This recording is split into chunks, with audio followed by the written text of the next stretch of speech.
Assalamualaikum warahmatullahi wabarakatuh. Sampurasun.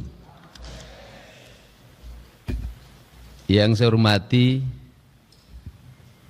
Saudara Ketua, Wakil Ketua, dan anggota DPRD Provinsi Jawa Barat yang masih nampak segar dan ceria menjalankan ibadah puasanya. Yang lesu itu menghadapi lebarannya. Karena saya tahu namanya anggota DPRD pasti banyak yang datang ke rumah untuk ingin dibahagiakan menjelang Hari Raya Idul Fitri. Sedangkan di nomenklatur anggarannya tidak ada itu tunjangan THR bagi para anggota DPRD. Yang saya hormati Forum Koordinasi Pimpinan Daerah Provinsi Jawa Barat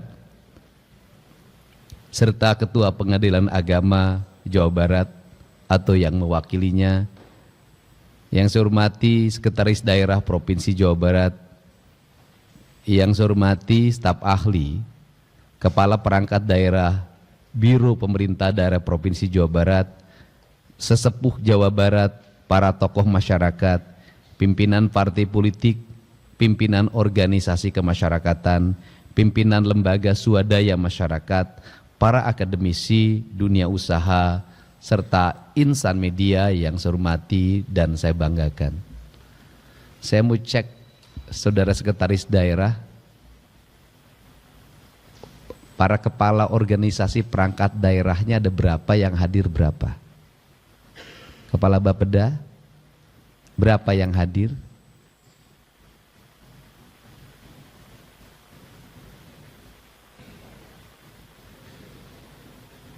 Ya, berdiri. Ya, saya pikir tidak lengkap, silahkan, karena yang nanti dipertanggungjawabkan adalah pekerjaan saudara-saudara yang sudah dikerjakan. Saya ucapkan terima kasih. Puji dan syukur kita panjatkan kepada Allah Subhanahu wa Ta'ala, Tuhan yang Maha, karena atas berkat limpahan rahmat dan karunia-Nya kita dapat hadir pada hari ini untuk menyampaikan laporan keterangan pertanggungjawaban LKPJ Gubernur Jawa Barat tahun 2024. Salawat dan salam senantiasa tercurah kepada Kanjeng Rasulullah Sallallahu Alaihi Wasallam, kepada keluarga dan para sahabatnya, para pengikutnya, dan kita semua sebagai umatnya yang senantiasa menauladani apa yang menjadi jejak dan risalah kehidupannya. Pagi hari ini juga saya nyampaikan ucapan terima kasih pada seluruh jajaran DPRD Provinsi Jawa Barat, ketua, para wakil ketua, dan seluruh anggota pemerintah Provinsi Jawa Barat, walaupun usia pemerintahannya baru mencapai 30 hari, efektif kerjanya baru 13 hari karena dipotong acara Ritet di Magelang. Salah satu hal kebijakan yang kami ambil pada 2 hari yang lalu adalah membebaskan tunggakan pajak kendaraan bermotor bagi seluruh masyarakat di Provinsi Jawa Barat. Mungkin orang akan bertanya, kenapa harus mengorbankan tunggakan yang mungkin bisa mencapai sekitar 30 miliar, 30 triliun tunggakan. Tetapi justru saya melihat terbalik. Mereka tidak membayar itu karena tidak mampu membayar tunggakan yang lalu. Akhirnya makin bertumpuk. Daripada makin bertumpuk mereka tidak bayar tunggakan dan tidak bayar pajak tahun 2025, saya lebih memilih untuk memotong cerita masa lalu tetapi membangun cerita masa depan. Dan bisa dilihat hari ini progres orang menjelang lebaran biasanya sepi ke kantor Samsat. Hari ini penuh sesak sejak pagi dan kenaikannya mencapai 30-40%. Saya yakin dalam setahun ke depan, sisa waktu sekitar 9 bulan, justru pajak kendaraan bermotor akan mengalami lonjakan. Prediksi saya sekitar 30% kenaikan pendapatan. Dan harapannya adalah ini memberikan implikasi pada membangun infrastruktur, dan saya katakan yang akan menjadi fokus ke depan setelah infrastruktur jalan provinsi adalah infrastruktur jalan kabupaten kota. Jalan kabupaten kota harus mendapat perhatian ke depan mengingat dana alokasi khusus untuk infrastruktur jalan itu hari ini hilang. Untuk itu diperlukan upaya-upaya yang keras, upaya-upaya yang luar biasa untuk menjawab seluruh tantangan kebutuhan masyarakat. Dan kami sampaikan kami sedang menyiapkan sistem setelah tanggal 6 Juni nanti, mudah-mudahan sistemnya bisa berjalan, motor dan mobil yang tidak bayar pajak tidak bisa lagi jalan di jalan-jalan Provinsi Jawa Barat. Sistemnya lagi kita rumuskan, mudah-mudahan bisa diterapkan. Pada kesempatan hari ini izinkan saya menyampaikan laporan keterangan pertanggungjawaban Gubernur Jawa Barat tahun 2024.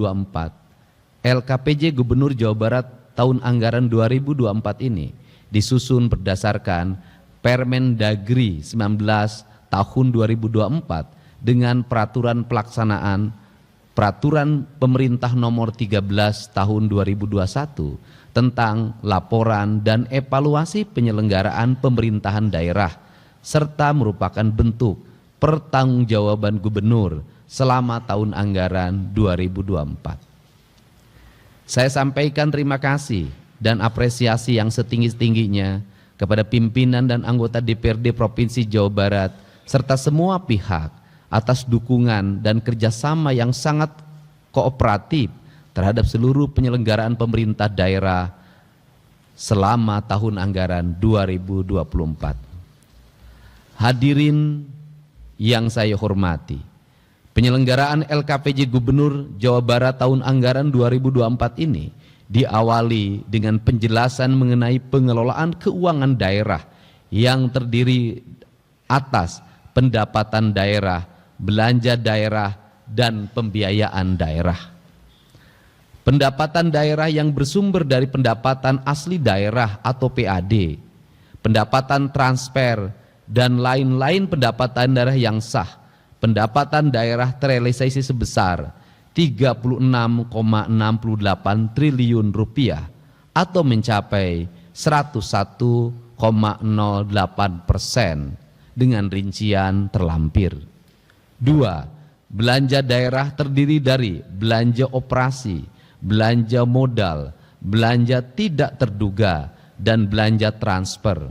Belanja daerah pada tahun 2024 terrealisasi sebesar 36,91 triliun rupiah atau mencapai 96,31% dengan rincian terlampir.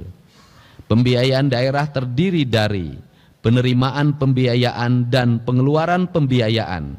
Penerimaan pembiayaan terrealisasikan sebesar 1,23 triliun rupiah atau mencapai 100,03% dan pengeluaran pembiayaan sebesar 618,80 miliar rupiah atau mencapai 100% dengan rincian terlampir. Pimpinan dan anggota DPRD yang terhormat, selanjutnya akan saya sampaikan gambaran capaian indikator kinerja daerah tahun 2024 sebagai berikut. Capaian indikator kinerja makro yaitu indeks pembangunan manusia mencapai 74,92 poin, laju pertumbuhan ekonomi terkontraksi 4,95%, presentasi penduduk miskin 7,46%, tingkat pengangguran terbuka 6,75%, indeks Gini 0,41 poin, pendapatan per kapita ADHB 56,06 juta rupiah, dan laju pertumbuhan penduduk mencapai 1,13%. Pada indikator sasaran dan tujuan tahun 2024, capaian indikator ditunjukkan melalui rata-rata lama sekolah mencapai 8,87 tahun. Harapan lama sekolah mencapai 12,80 tahun. Angka harapan hidup sebesar 75,16 tahun. Prevalensi stunting mencapai 21,70%, angka tahun 2023. Pengeluaran per kapita disesuaikan sebesar 12,16 juta rupiah. Indeks pembiayaan gender atau IDG sebesar 71,74 poin, masih angka tahun 2023. Indeks pelindungan anak mencapai 65,61 poin, angka tahun 2023. Indeks pembangunan pemuda mencapai 51,17 poin, angka tahun 2023. Laju pertumbuhan sektor industri mencapai 3,52%. Laju pertumbuhan sektor perdagangan tercatat sebesar 4,85%. Skor pola pangan harapan atau SPPH tercatat sebesar 93,28%. Nilai tukar petani atau NTP tercatat 112,17 poin. Laju pertumbuhan sektor pertanian, kehutanan dan perikanan sebesar 1,59%. Laju pertumbuhan sektor penyediaan akomodasi, makanan dan minuman sebesar 6,43%. Indeks Williamson sebesar 0,686 poin. Tingkat konektivitas sebesar 60,47%. Pembentukan modal tetap bruto atau PMTB ADHB mencapai 697,37 triliun rupiah. Proporsi kredit UMKM terhadap total kredit sebesar 26,84%, masih angka tahun 2023. Indeks kualitas infrastruktur 76,06%. Persentase rumah tangga hunian layak sebesar 56,25%. Indeks kualitas lingkungan hidup mencapai 66,02 poin. Tingkat upaya penurunan emisi gas rumah kaca mencapai 7,99%. Indeks resiko bencana atau IRB sebesar 111,15 poin. Indeks desa membangun mencapai 0,8012 poin. Indeks demokrasi Indonesia mencapai 83,04 poin, angka tahun 2023. Indeks reformasi birokrasi mencapai nilai 93,08, dalam kurung mencapai A. Indeks inovasi daerah sebesar 81,27 poin. Ini yang menjadi sorotan untuk ke depan adalah indeks birokrasinya sudah A. Tapi indeks birokrasi A ini tidak akan memiliki makna apapun manakala kemiskinan masih tinggi, laju pertumbuhan penduduk masih tinggi, laju pertumbuhan ekonomi masih rendah, kemudian lamanya sekolah masih 8 tahun.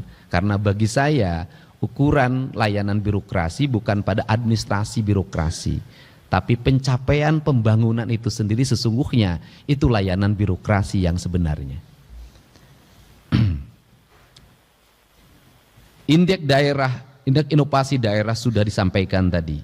Hadirin yang saya hormati, selanjutnya saya sampaikan capaian kinerja yang disampaikan berdasarkan urusan pemerintahan sebagai berikut. Urusan pemerintahan wajib pelayanan dasar meliputi urusan pendidikan, ditunjukkan dengan realisasi angka partisipasi sekolah atau APS usia 16-18 tahun sebesar 71,15%. Angka partisipasi sekolah usia 4-18 tahun penyandang disabilitas sebesar 56,39%. Ini catatan ke depan, artinya bahwa kerangka pijak pembangunan ke depan harus mendorong anak-anak penyandang disabilitas untuk bersekolah. Caranya tidak usah dibuat sekolah eksklusif, tetapi dibuat sekolah inklusif, di mana sekolah-sekolah dasar, sekolah menengah pertama dibuat ruang khusus untuk penyandang disabilitas. Mereka bisa bersama bersekolah dengan anak-anak yang lainnya secara setara. Karena jumlah sekolah yang inklusif jaraknya jauh dan rata-rata penyandang disabilitas orang tuanya tidak mampu. Mereka habis oleh ongkos untuk pergi ke sekolahnya. Nilai raport pendidikan sebesar 69,79 poin. Laju sektor penyediaan akomodasi makanan dan minuman sebesar 6,43%.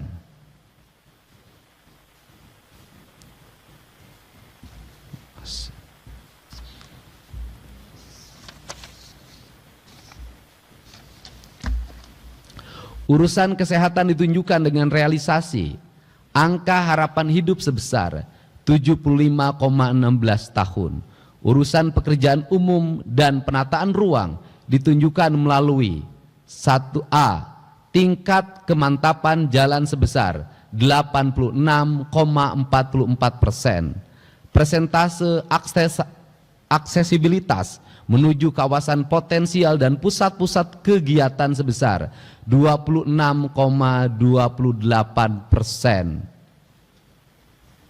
Ini yang masih catatan, artinya bahwa perspektif untuk pembangunan infrastruktur ke depan harus mulai diarahkan pada persentase aksesibilitas menuju kawasan potensial, kawasan ekonomi, kawasan industri, kawasan pertanian, kawasan peternakan, kawasan perikanan, kawasan kelautan. Karena itu yang akan memberikan daya dorong terhadap pertumbuhan ekonomi, aksesnya masih relatif rendah.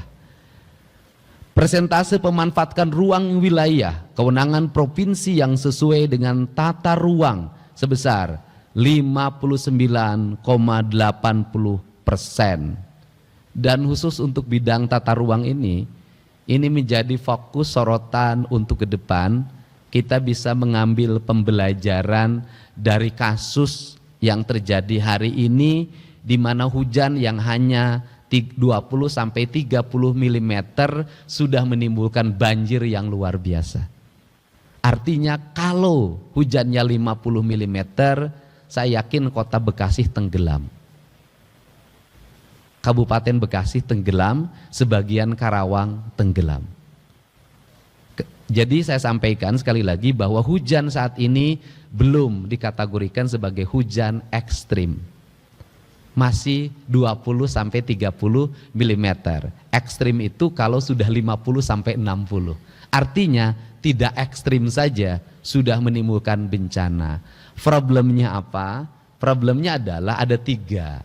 1, di kawasan hulu, ruang-ruang terbuka hijau yang terdiri dari areal hutan, areal perkebunan, itu berubah menjadi areal-areal berbeton.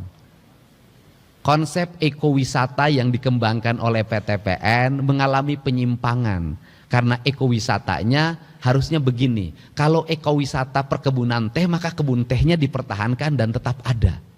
Bangunannya kecil-kecil. Yang sekarang terjadi adalah ekowisata perkebunan teh, kebun tehnya dibabat, diganti dengan bangunan. Sehingga Gubernur Jawa Barat mengeluarkan peraturan gubernur yang isinya larangan pembangunan perubahan kawasan pertanian, perubahan kawasan kehutanan, perubahan kawasan daerah aliran sungai, dan perubahan kawasan perkebunan.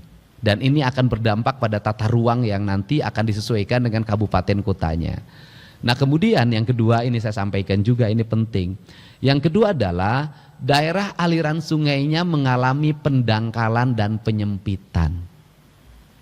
Bahkan sudah banyak yang bersertifikat hak milik. Ini yang menjadi sorotan utama dengan Kementerian PUPR.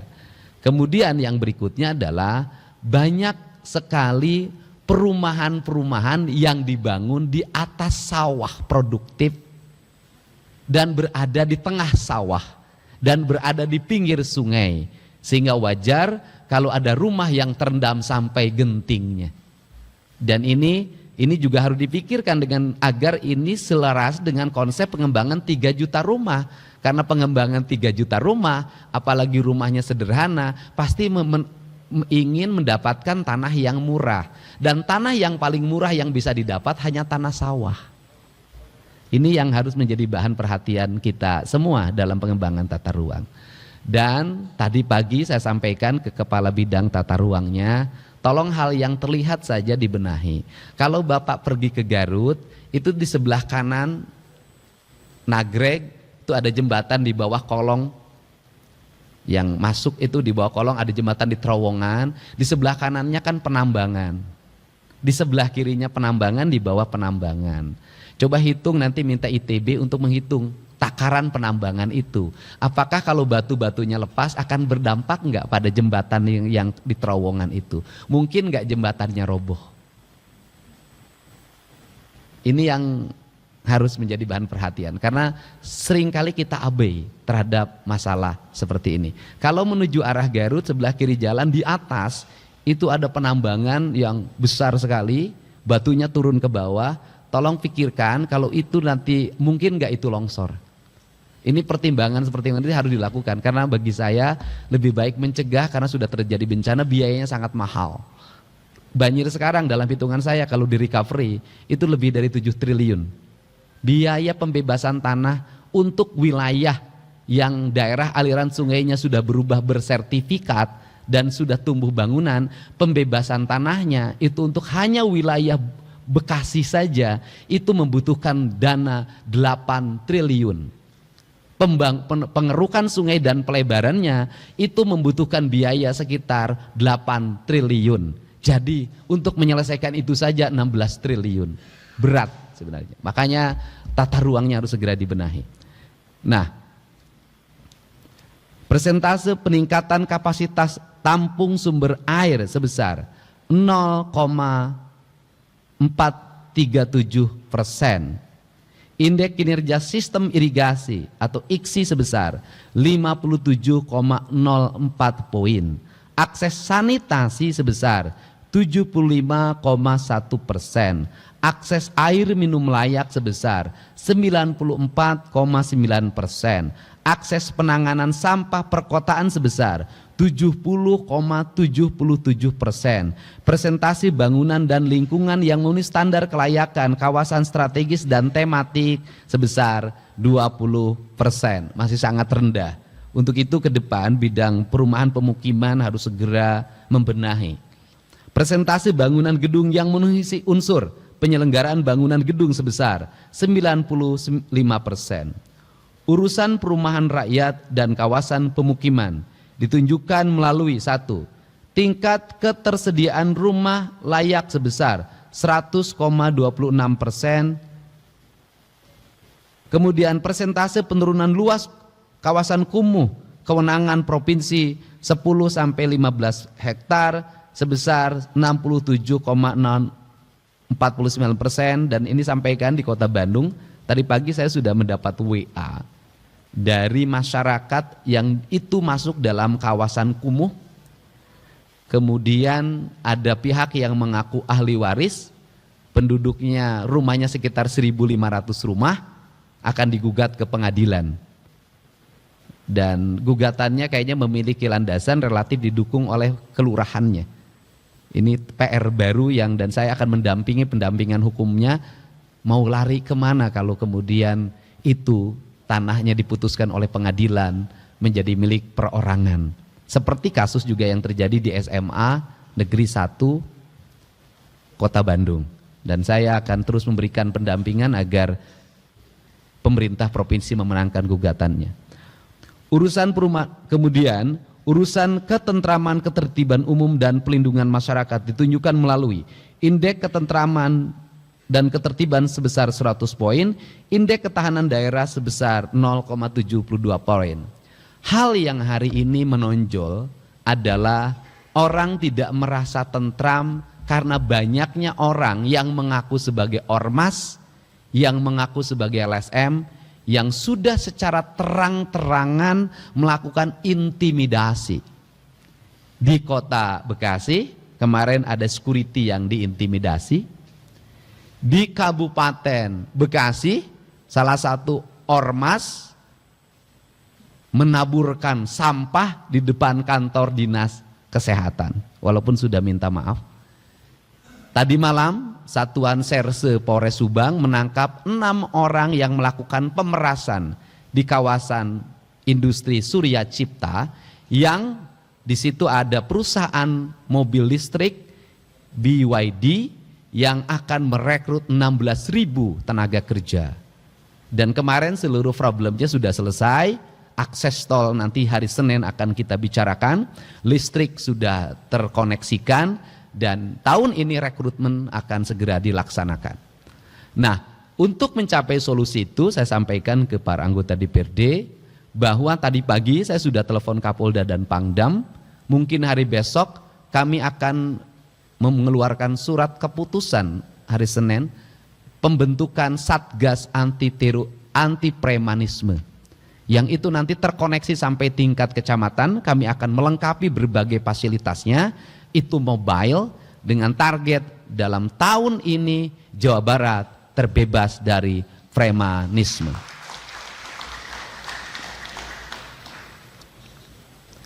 Urusan sosial, realisasi tahun 2024 ditunjukkan melalui indeks kesejahteraan sosial sebesar 44,57 poin. Urusan pemerintahan, nah ini urusan sosial, ada yang kasat mata. Di jalan-jalan menuju gedung DPRD ini, di perempatan-perempatan masih banyak orang yang minta-minta, orang yang ngamen. Saya sudah minta ke dinas sosial, siapkan alokasi, mereka bawa problemnya apa, kalau memang kampungnya anterin ke kampungnya, kemudian cari solusinya. Kalau nggak berubah-berubah manusianya, kita tegas saja, tidak boleh lagi ada ngamen-ngamen di perempatan yang tidak jelas ngamennya. Ngamennya bukan berkesenian tapi hanya sekedar cari uang, yang ngelap-ngelap kaca, bawa anak-anak kecil untuk minta-minta. Karena bagi saya Kota Bandung adalah etalase dari peradaban Provinsi Jawa Barat.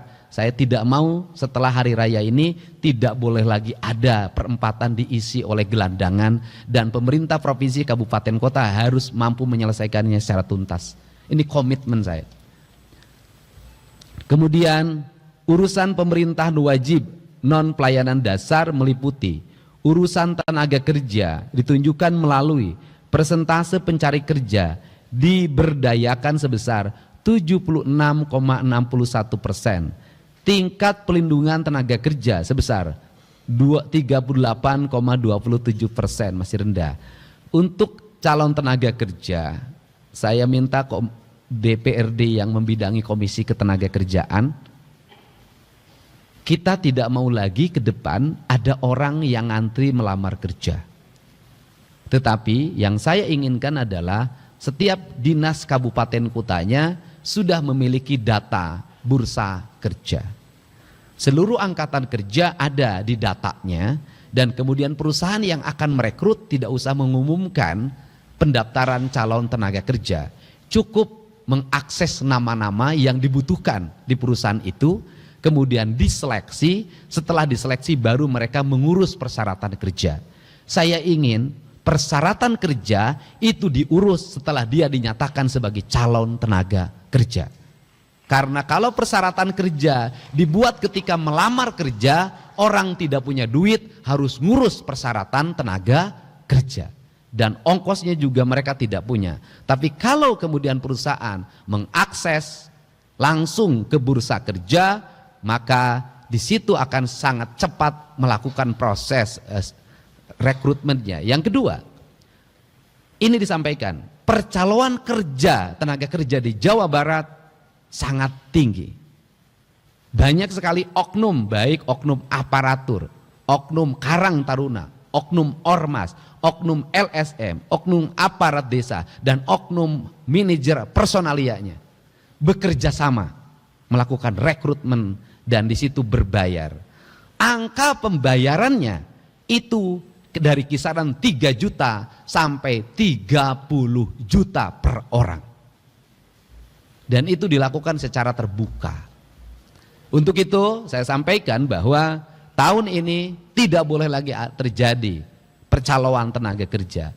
Yang lebih menyedihkan lagi adalah orang untuk memberikan suap atau pungli calon tenaga kerjanya, banyak yang minjem ke bank emok, banyak yang minjem ke bank keliling, rata-rata 15 juta. Menyedihkan lagi, mereka menjadi tenaga kerja kontrak dan setahun kontraknya diputus dan akhirnya menjadi gelandangan orang tuanya. Jadi saya menemukan banyak kasus itu. Untuk itu ini yang harus segera dituntaskan di Provinsi Jawa Barat agar investasi kita investasi yang nyaman. Urusan pemberdayaan perempuan dan pelindungan anak ditunjukkan melalui persentase kabupaten kota yang melaksanakan 7 persyaratan pengarus utamaan gender sebesar 100%. Persentase keberhasilan penanganan kasus kekerasan, eksploitasi, dan diskriminasi terhadap perempuan sebesar 100%. Tingkat penanganan kasus kekerasan, eksploitasi, dan diskriminasi atau KED terhadap anak sebesar 100%. Persentase kabupaten kota yang menerapkan klaster kabupaten kota yang layak anak sebesar 100%.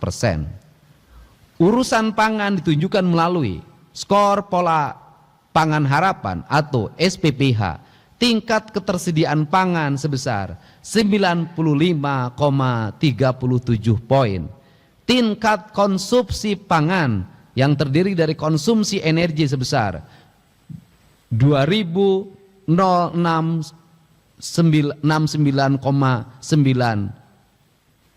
KKAL atau per kapita per hari, dan konsumsi protein sebesar 62,3 gram per kapita per hari. Urusan pertanahan ditunjukkan melalui tingkat tertib tata kelola pertanahan. Nah, ini di sektor pertanahan ini masih menurut saya masih terjadi problem.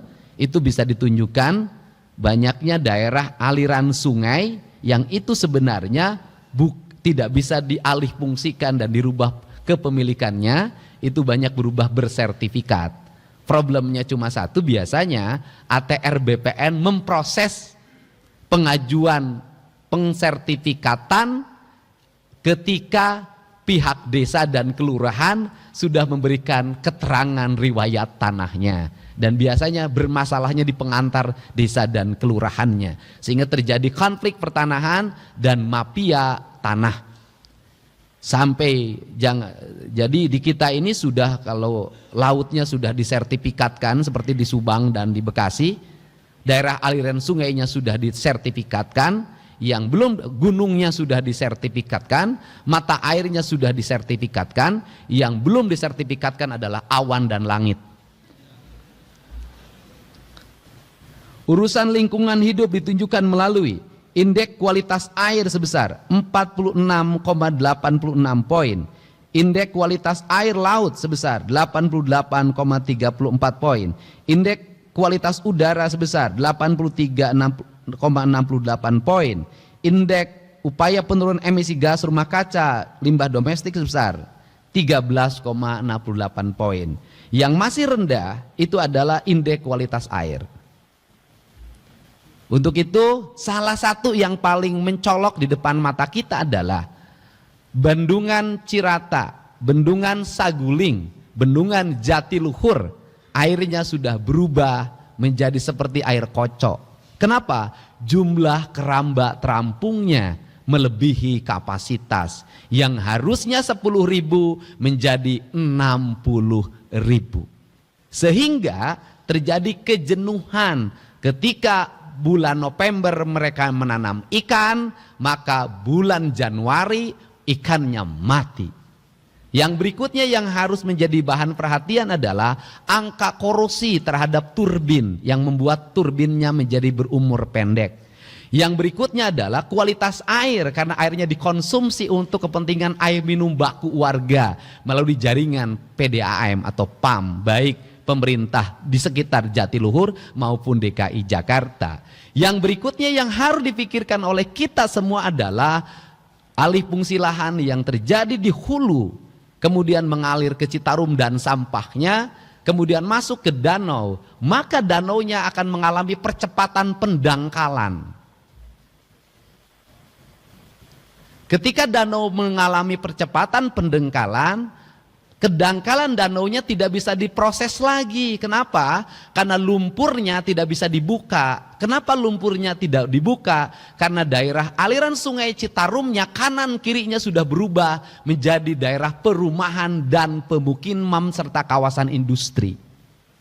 Ini jangka panjang yang harus menjadi bahan perhatian karena menyangkut keselamatan warga. Kemudian yang berikutnya masih bicara air bawah tanah. Air bawah tanah sampai hari ini masih digunakan oleh industri. Tetapi izinnya tidak bisa diberikan. Izin tidak bisa diberikan, air bawah tanah tetap digunakan. Sama dengan kasus pajak kendaraan bermotor. Tidak bisa bayar, tapi tetap pakai jalan. Airnya tetap dipakai, kualitas air bawah tanah mengalami penurunan, tanahnya mengalami penurunan, perusahaannya tidak bayar pajak karena tidak ada izinnya. Saya akan mencari solusi tentang ini. Ruginya 2 kali. Tapi kita melakukan pembiaran, yang akhirnya itu biasanya ketika datang orang ditakut-takutin perusahaannya bayar, datang orang ditakut-takutin perusahaannya bayar, negara rugi. Saya nggak mau negara dirugikan seperti ini. Nah, seharusnya bagaimana? Seharusnya adalah ketika ada perusahaan yang menyedot air bawah tanah, kemudian pajaknya diambil, pajaknya diprioritaskan untuk masyarakat di sekitar perusahaan itu agar masyarakat mendapat air baku yang memadai. Ini yang menjadi fokus dan ini akan menjadi hal yang mendapat perhatian. Urusan administrasi kependudukan dan catatan sipil ditunjukkan melalui persentase kinerja administrasi kependudukan dan catatan sipil sebesar 94,26%. Urusan pemberdayaan masyarakat dan desa ditunjukkan melalui persentase strata desa mandiri sebesar 46,09% dan persentase strata desa berkembang sebesar 9,57%. Urusan pengendalian penduduk keluarga berencana ditunjukkan melalui angka fertilitas total atau total fertility rate 2,03 anak. Urusan perhubungan ditunjukkan melalui persentase peningkatan pengguna angkutan umum di Jawa Barat sebesar 4,93%. Persentase tingkat aksesibilitas sebesar 41,12%. Ini pengguna angkutan umum cenderung mengalami penurunan karena orang hari ini punya mobil sendiri dan punya motor sendiri, tetapi akibatnya kemacetan. Dan saya katakan angkutan yang paling layak untuk mengangkut secara massal dan paling efektif serta tidak mengorbankan terlalu banyak tanah adalah kereta api. Jadi misalnya di Kota Bandung mungkin ke depan kita kembangkan itu. Urusan komunikasi dan informatika ditunjukkan melalui indeks keterbukaan informasi publik sebesar 85,22 poin. Indeks sistem pemerintahan berbasis elektronik SPBE sebesar 4,73 poin. Ini rata-rata kabupaten kotanya belum terkoneksi dengan baik. Urusan koperasi dan usaha kecil menengah ditunjukkan dengan realisasi presentasi sebesar koperasi yang berkualitas sebesar 33,12%, presentasi UMKM yang naik sebesar 78,25%. Khusus untuk koperasi, kami menyampaikan ini bahan koreksi dan bahan pidana ke depan. Saya nyampaikan kemarin ke kantor wilayah BI. Di berbagai daerah itu apalagi di dekat perusahaan-perusahaan pasti ada koperasi namanya KOSIPA, koperasi simpan pinjam. Kalau orang Kerawang pasti senyum, kelihatannya seperti koperasi, tetapi sesungguhnya itu adalah rentenir yang berbajukan koperasi. Tidak ada anggota yang nyimpan uang di situ, yang ada adalah yang pinjam. Jaminannya biasanya ATM para pegawai pabrik, para pensiunan. Dan kemudian negara ruginya 2, mereka memasang tarif bunga 10%, mereka tidak bayar pajak. Sehingga di Jawa Barat banyak orang yang datang tiba-tiba punya uang 1 miliar, asal mau gebrak-gebrak orang, dalam 1 bulan dia tergaji 100 juta. Dan itu melahirkan orang cepat kaya. Orang cepat kaya ini melakukan kekerasan kalau nagih. Dan kemudian mereka tidak bayar pajak. Rugi perbankan yang dibayar pajak dengan bunga rendah. Tetapi untuk perbankan sendiri secara terbuka saya sampaikan di sini. Saya meminta sebagai pemegang saham mayoritas di Bank Jabar untuk menurunkan bunganya. Saya minta Bank Jabar di RUPS nanti segera menurunkan bunganya. Karena bunga Bank Jabar terlalu besar menurut saya. Bunganya ini tujuannya untuk apa? Untuk akses ekonomi berkembang dan berjalan. Kalau kita hari ini mulai April nanti akan tender-tender terbuka dilakukan di mana-mana. Para kontraktor daerah menggunakan jasa Bank Jabar dengan tingkat bunga rendah, maka itu akan mendorong pertumbuhan ekonomi di Jawa Barat. Kalau bunganya rendah, maka mereka juga akan melahirkan kualitas pembangunan yang baik dan uangnya cepat berputar di seluruh wilayah provinsi Jawa Barat. Jadi saya tegankan ke Bank Jabar ada 3 hal yang harus dilakukan. 1, menurunkan bunga. Yang kedua, merampingkan struktur birokrasi di Bank Jabarnya. Yang ketiga, mengurangi jumlah komisaris, mengurangi jumlah direktur. Yang keempat adalah menurunkan biaya operasionalnya yang mencapai 90%, itu harus turun ke angka 45%. Kalau itu dilakukan, maka dividen Bank Jabar akan meningkat ke depan. Dan berikutnya, kalau kira-kira CSR menimbulkan masalah dan disalahgunakan, lebih baik CSR itu dimasukkan ke kas daerah, menjadi pendapatan daerah dan menjadi dividen. Dan itu menjadi angka pembangunan. Karena ketika CSR itu kebijakannya politik, seringkali terjadi penyimpangan dan penyalahgunaan atas nama CSR. Ini RUPS-nya akan dilakukan di bulan April ke depan. Ini komitmen saya, termasuk juga Bank Jabar harus melakukan restrukturisasi terhadap jumlah kantor. Kalau kantor cabangnya tidak produktif, maka ditutup saja. Hanya kantor-kantor cabang yang produktif. Dan kemudian titik tekannya adalah pembangunan, pengembangan, fasilitas yang baik justru harus ada di kantor-kantor cabang. Saya tidak meridoi lagi Bank Jabar membangun menara di Jakarta yang tidak ada manfaatnya bagi pelayanan terhadap masyarakat.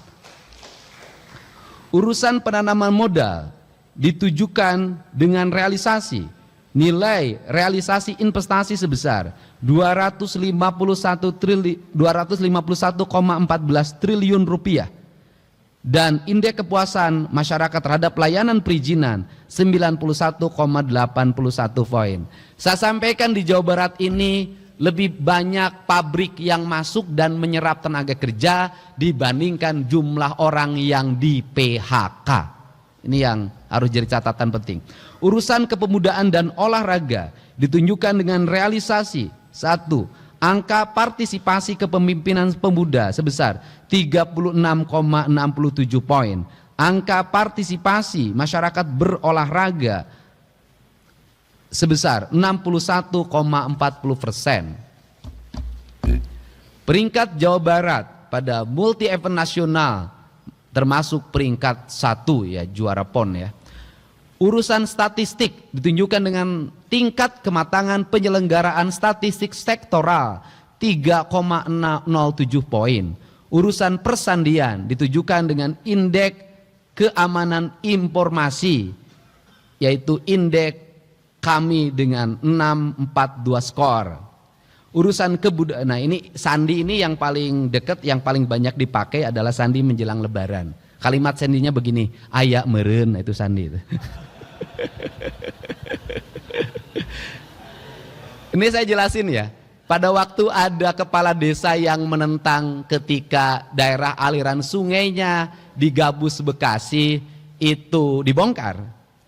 Saya menyatakan ke kadesnya, oh ini nggak ada sewa-sewaan segala macam. Saya katakan ayak meren. Ternyata 2 hari setelah itu saya menemukan orang Sumedang tinggal di bantaran sungai itu membeli tanah di daerah aliran sungai itu sewa 1 juta per meter. Dia sewa 7 juta per meter per tahun. Jadi bantaran sungai itu kenapa penuh dengan rumah, dengan toko, ayak meren. Itu bayangkan kalau di Bekasi itu ada 1.000 bangunan kali 1 juta, berapa puluh miliar itu uang yang beredar. Makanya mereka menolak dibongkar dan saya dianggap otoriter karena ayak merennya terganggu. Nah, Urusan perpustakaan ditujukan dengan indeks pembangunan literasi masyarakat sebesar 72,76 poin. Nilai tingkat kegemaran membaca masyarakat 75,07 poin. Urusan kebudayaan ditujukan dengan persentase pemajuan kebudayaan Jawa Barat sebesar 38,39 poin. 39%. Ini kebudayaan itu jangan dipahami kesenian, arsitektur itu kebudayaan, perilaku hidup manusia itu kebudayaan. Kemudian perpustakaan itu kebudayaan, tata ruang itu kebudayaan, makanan itu kebudayaan, bahasa itu kebudayaan, seni itu kebudayaan. Jadi orang yang kebudayaan maju itu adalah orang yang mengalami perkembangan pengetahuan, perkembangan tata ruang, perkembangan industri, perkembangan UMKM, dan seluruh perkembangan itu memiliki nalar kebudayaan, yaitu nalar kearifan lingkungan. Itu nalar utamanya. Bahasa sederhananya, nalar karuhur sirungan kahandap akaran. Urusan kearsipan ditunjukkan dengan nilai laporan audit kearsipan internal baik sebesar 38 perangkat daerah dan tingkat keberadaan dan keutuhan arsip sebesar 100%. Pimpinan dan anggota DPRD yang saya hormati, urusan pemerintahan, pilihan yang dilaksanakan oleh pemerintah daerah Provinsi Jawa Barat meliputi urusan kelautan dan perikanan ditujukan dengan realisasi PDRB sektor kelautan dan perikanan sebesar 25 triliun 101.101.101.065 rupiah. Urusan pariwisata ditujukan dengan realisasi presentasi peningkatan kunjungan wisata mancanegara ke Jawa Barat sebesar 69,10%. Persentase peningkatan kunjungan wisatawan Nusantara ke Jawa Barat sebesar 3,00%. Jadi yang datang ke Jawa Barat itu kebanyakan orang Jawa Barat. Yang dari luarnya hanya 3,00%. Sehingga ketika saya menyampaikan larangan studi banding, yang protesnya dari Jawa Tengah. Jadi orang Jawa Barat banyak yang pikniknya ke Jawa Tengah. Dan yang paling menarik lagi adalah ketika saya membuat larangan studi banding bagi anak sekolah, yang protesnya penyelenggara industri kepariwisataan. Artinya bahwa penyelenggara industri kepariwisataan di Jawa Barat hari ini ngandelin anak sekolah. Dan anak sekolah itu orang tua meraih uang untuk pergi pikniknya dengan alasan studi banding, rata-rata banyak yang pinjem uangnya ke tetangga atau ke bank-bank gelap. Ini riset saya. Rata-rata tinggal wisatawan mancanegara 2,61 hari, sangat sebentar. Rata-rata lama tinggal wisatawan Nusantara 1,32 hari, sangat sebentar. Urusan pertanian ditujukan dengan program jumlah produksi tanaman pangan hortikultura sebesar 16.575.477 ton, angka sementara. Laju peningkatan produktivitas komoditas perkebunan sebesar 1,58%. Nilai tukar usaha perkebunan rakyat sebesar 109,3 poin. Nilai tambah produksi perkebunan sebesar 51,77%. Dan produksi komunitas peternakan daging telur susu sebesar 2.167.697 ton, angka sementara. Urusan kehutanan ditunjukkan dengan indeks kualitas tutupan lahan sebesar 42,07 poin, sudah mengkhawatirkan. Persentase penurunan emisi gas rumah kaca sektor kehutanan sebesar 39,81%. Persentase peningkatan produksi hutan sebesar 32,88%.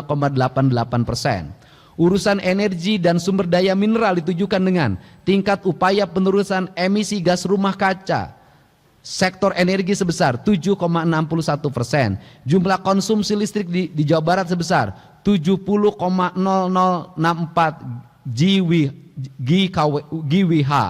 Persentase usaha pertambangan yang menerapkan aspek teknis aspek pengusaha sebesar 56,67%. Dan persentase meningkatkan konservasi cekungan air tanah di Jawa Barat sebesar 34,78%, sangat rendah. Urusan perdagangan ditujukan dengan laju pertumbuhan ekspor non migas 3,47%, sangat rendah. PDRB sektor perdagangan sebesar 408,26 triliun rupiah. Urusan perindustrian ditujukan dengan realisasi PDRB industri pengolahan sebesar 1.168.055 rupiah. Urusan transmigrasi ditujukan melalui persentase transmigran yang ditempatkan 100%.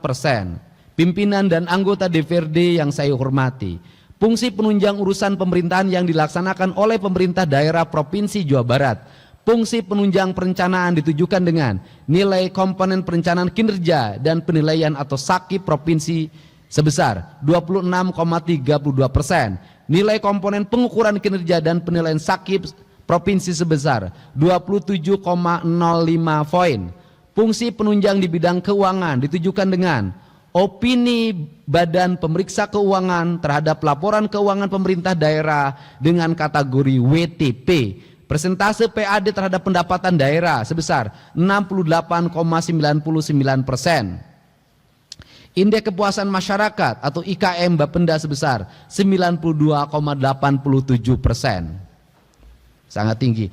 Fungsi penunjang bidang penelitian dan pengembangan ditujukan dengan realisasi persentase keterlibatan yang ditujukan oleh dokumen perencanaan daerah sebesar 100% dan persentase kematangan inovasi sebesar 79,77%.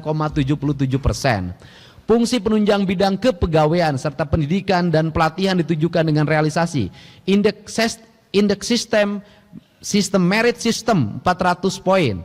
Indeks sistem merit atau merit system sebesar 400 poin. Indeks profesionalitas ASN dimensi kualifikasi kinerja dan disiplin 53,80 poin, masih rendah. Indeks profesionalitas ASN dimensi kompetensi sebesar 32,13 poin. Fungsi penunjang urusan pemerintahan lainnya ditujukan dengan capaian nilai A evaluasi SAKI pemerintah daerah Provinsi Jawa Barat. Indeks survei penilaian strategis atau SPI sebesar 73,48%. Opini BPKRI terhadap laporan pemerintah daerah LKPD Provinsi Jawa Barat dengan kategori WTP. Level tingkat maturitas implementasi sistem pengendalian sistem pemerintahan pada level 3,37 poin. Presentasi rekomendasi hasil pemeriksaan APIP internal dan eksternal ditindaklanjuti sebesar 95,10%. Indeks kepuasan masyarakat atau IKM terhadap pelayanan badan penghubung sebesar 96,85 poin pada kategori yang sangat baik. Indeks kepuasan masyarakat sebesar 4,77 poin. Persentase masyarakat yang menerapkan hasil pembinaan kebebasan, kesetaraan dan kapasitas lembaga demokrasi sebesar 100%. Persentase penurunan potensi konflik sosial sebesar 100%. Nilai reformasi birokrasi jenderal sebesar 82,33 poin. Nilai kualitas kebijakan di bidang pemerintahan dan otonomi daerah sebesar 62,72 poin. Indeks kepuasan stakeholder terhadap pelayanan biro pemerintahan dan otonomi daerah sebesar 89,78 poin. Persentase produk hukum pemerintah daerah Provinsi Jawa Barat yang harmonis sebesar 100%. Indeks kepuasan stakeholder terhadap layanan Biro Hukum dan Hak Asasi Manusia sebesar 95,70 poin. Nilai kualitas kebijakan kesejahteraan rakyat sebesar 78,72 poin. Indeks kepuasan stakeholder terhadap layanan Biro Kesejahteraan sebesar 77,60 poin. Nilai kualitas kebijakan perekonomian sebesar 84,51 poin. Indeks kepuasan stakeholder terhadap layanan Biro Perekonomian sebesar 97,50 poin. Nilai kualitas kebijakan di bidang BUMD, investasi dan BLUD sebesar 78,06 poin. Untuk BUMD, kebijakan gubernur hari ini adalah saya akan meminta BUMD non Bank Jabar ya. Saya akan meminta kepada BPKRI untuk melakukan audit investigatif. Nanti rekomendasinya 2, diperbaiki atau ditutup. Ini yang akan menjadi concern kami. Dan untuk pimpinan-pimpinan BUMD-nya saya tidak akan mencampuri dan biarkan itu di assessment, dilakukan fit and proper test secara terbuka dan diumumkan kepada publik secara terbuka. Ini yang ingin dilakukan. Jadi tidak ada titipan tim sukses di situ. Indeks kepuasan stakeholder terhadap layanan Biro Investasi sudah. Maturitas UKPBJ level 3. Indeks kepuasan stakeholder terhadap layanan Biro Pengadaan Barang dan Jasa sebesar 96,86 poin. Komposit kelembagaan dimensi struktural peringkat 4. Persentase perangkat daerah yang menerapkan kebijakan standar pelayan publik sebesar 100%. Nilai pelaporan kinerja sebesar 13,55 poin. Persentase perangkat daerah dengan nilai budaya kerja minimal baik sebesar 100%. Persentase perangkat daerah dengan indeks reformasi birokrasi perangkat daerah minimal kategori B sebesar 100%. Persentase perangkat daerah yang menerapkan kebijakan sistem kerja dinamis sebesar 100%. Indeks kepuasan stakeholder terhadap layanan biro organisasi sebesar 92,17 poin. Indeks kepuasan stakeholder terhadap layanan biro administrasi pimpinan sebesar 96,03 poin. Nilai akib setda sebesar 86,30 poin. Indeks kepuasan stakeholder terhadap layanan biro umum sebesar 84,79 poin. Hadirin rapat paripurna DPRD yang saya hormati. Selama tahun 2024 ini pemerintah Provinsi Jawa Barat, ini bukan prestasi saya, ini prestasi Pak B mungkin, meraih 151 penghargaan yang terdiri dari 135 penghargaan pemerintah, 10 penghargaan non pemerintah, 6 penghargaan lembaga internasional, dan 7 sertifikasi akreditasi nasional dan internasional. Penghargaan ini merupakan pengakuan terhadap presentasi kolektif pemerintah Provinsi Jawa Barat dengan dukungan kuat dari DPRD Provinsi Jawa Barat dan kerjasama pemerintah kabupaten kota, dunia usaha, akademisi, dan seluruh masyarakat Provinsi Jawa Barat. Tapi kalau perspektif ke depan, bagi saya tidak dapat penghargaan nggak apa-apa. Yang penting jalan di Jawa Barat pada bagus, rumah-rumah rakyat pada bagus, rakyatnya terurus, anak-anak sekolah, masyarakat Jawa Barat setiap hari tersenyum, dan pemerintah turun langsung setiap kesulitan. Nggak dapat penghargaan juga nggak apa-apa. Gitu. Nah, kemudian pada momentum kita, pada saat ini kita bisa melakukan evaluasi atau renungan terhadap berbagai kebijakan yang kita lakukan. Sehingga dalam perspektif ke depan, seluruh penilaian yang dilakukan oleh para anggota DPRD Provinsi Jawa Barat yang nanti dalam bentuk pansus bisa menjadi bahan evaluasi dan koreksi dengan tidak mengulangi kesalahan serupa. Bagi mereka yang indeksnya sudah mencapai tingkat kepuasan tinggi, maka kita harus terus meningkatkannya. Masih rendah, maka kita harus memperbaikinya dengan kebijakan-kebijakan yang terukur. Untuk itu saya mengucapkan terima kasih, dan pada kesempatan hari ini atas nama masyarakat Provinsi Jawa Barat saya menyampaikan selamat menjalankan ibadah puasa dan selamat menyambut Hari Raya Idul Fitri 1 Syawal 1446 Hijriah. Semoga lebaran yang akan kita jalani, lebaran yang memberikan rasa nyaman, rasa aman, rasa bahagia. Dan kita juga harus menyampaikan apresiasi terhadap seluruh jajaran kepolisian, jajaran TNI, Satpol PP, Linmas, para medis, para pekerja sosial, yang mulai hari ini mereka mulai meninggalkan keluarganya, ada di pos-pos keamanan untuk memastikan masyarakat di Jawa Barat bisa berlebaran secara aman, tertib, dan bahagia. Dan saya sampaikan kepada para anggota DPRD yang terhormat, ini bagian pengawasan di masyarakat, jalur-jalur mudik yang sering kredit seperti di jalur Limbangan, di jalur Tasik, di jalur Kuningan, di jalur Cirebon, dan di jalur Subang yang kelewati mudik, tukang becanya, supir angkotnya, tukang ojeknya, kemudian juga kusir delmannya, itu mendapat uang tinggal di rumah sebesar 3 juta rupiah per orang. Dan mereka mendapat alokasi 1,5 juta 2 hari sebelum hari raya dan 1,5 juta setelah hari raya. Mereka tidak bekerja dengan meninggalkan jalan yang mereka lalui, tetapi mereka bisa menikmati lebaran dengan baik. Ini solusi kami untuk mencegah kemacetan. Nah, untuk itu saya ucapkan terima kasih. Semoga Allah Subhanahu wa Ta'ala memberikan bimbingan dan perlindungan pada kita semua. Salam untuk keluarganya di rumah. Semoga kita semua bisa menjalankan lebaran dengan penuh rasa bahagia dan sukacita. Wallahu muwaffiq ila aqwamit thoriq. Assalamualaikum warahmatullahi wabarakatuh. Sampurasun. Sekali merdeka tetap merdeka.